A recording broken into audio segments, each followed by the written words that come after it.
Barbara, we're talking about several $1 million here, and it's going to be up to the voters of Columbus to determine how a special purpose local option sales tax, or SPLOST, is going to be used. Barbara, I'm told it's a tough pill to swallow. According to police, the weekend of violence started here on Luna Drive and Armenda Drive when a 12-year-old boy was on the way home after a night out with his family. Now, when I first arrived on the scene, the coroner was here. He said the next of kin has been notified, but he declined to give out that information until later on today. Now, according to the latest Kaiser Family Foundation survey, about 60% of fully vaccinated adults say they've either already gotten or definitely will get their booster shot. All right, James, quick question for you. If Monty isn't available, will you fill in?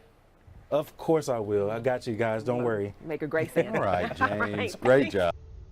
Barbara, in this exclusive video, it shows suspended Columbus District Attorney Mark Jones talking with a Columbus police officer about why he believes suspect's charges should be upgraded from manslaughter to murder.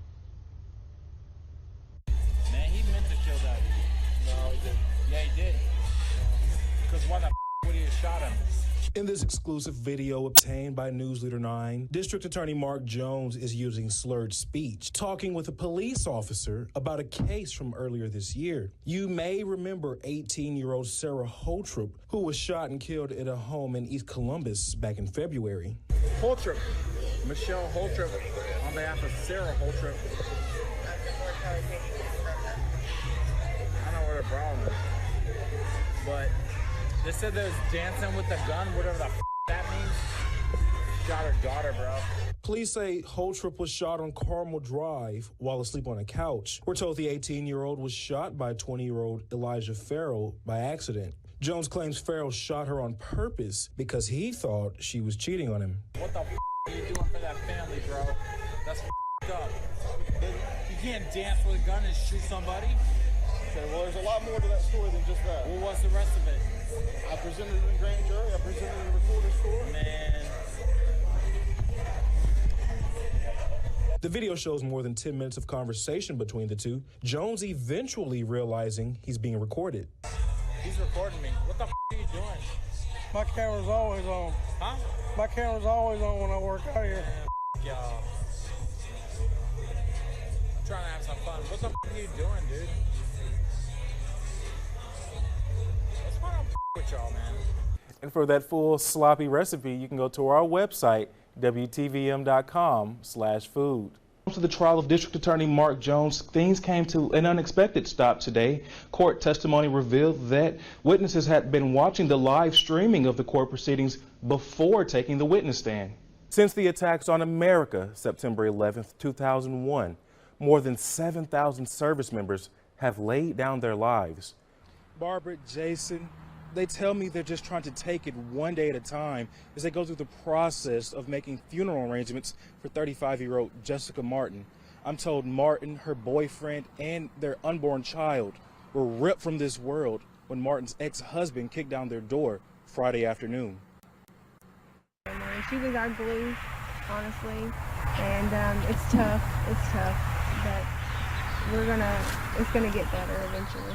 Samantha Autry, the little sister of 35-year-old Jessica Martin, says her sister and her boyfriend, Richard Cook, were preparing to welcome a newborn baby boy into the world before they were killed by Jessica Martin's ex-husband, 47-year-old Jeffrey Martin.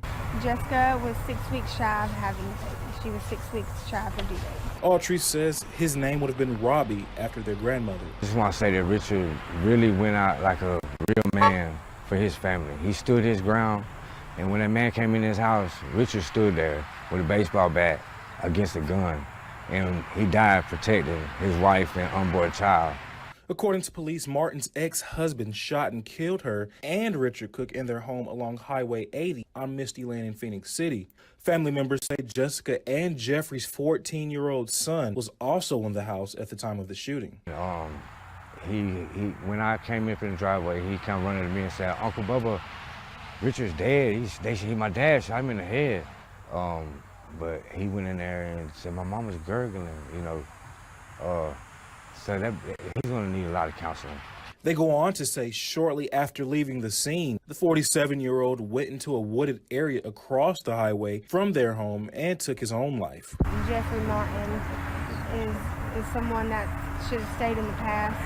He was long gone, and that's all I'd like to say about that. And I just ask anybody that just wants to pray for the family that prayers is greatly needed right now.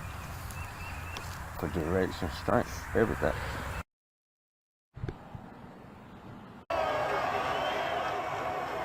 The Tide pulls off a huge victory last night in Atlanta. Our Jonathan Hoppy has a recap of the SEC championship straight ahead.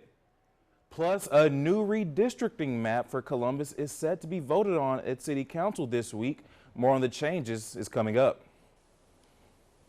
Is it too soon for me to start wearing my sweaters to work? Well, of course not. No. Yes. You got to get it, though. I mean, Georgia sports has historically, let some fans down, but I think this might be a good year. Good morning. Welcome back to the second half of News Leader 9 Sunday morning. I'm James Giles. Barbara, General Colin Powell passed away Monday from COVID-19 complications at age 84.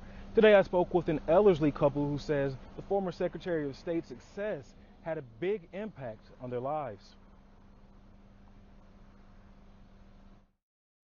And he had so much integrity. You couldn't help but respect the man. General Colin Powell, the first black U.S. Secretary of State and Joint Chiefs of Staff, is a trailblazer in American history. During his military career, Powell served overseas in multiple tours, leading him to meet locals, retired Command Sergeant Major Jimmy Richards and his wife Rosie in 1989. The couple now lives in Ellerslie. I met John Powell first time over in Germany when he had the 7th Corps, and I was the first sergeant. And the only reason I met him then is because I was on the color guard for some ceremony because he was coming back to the state. Once again, the Richards crossed paths with Powell when they were stationed in Fort Stewart, Georgia. After my husband was promoted to the post Command Sergeant Major position at Fort Stewart, then they moved us over cross posts in what they call General's Row. And General Powell would come down and we entertained him in our home. Jimmy explains he and General Powell shared laughs, remembering a day when the general was in civilian clothes around other soldiers. The guy turned around and he saw John Powell. And he didn't recognize him at first, and then he said, "Oh, you're the John."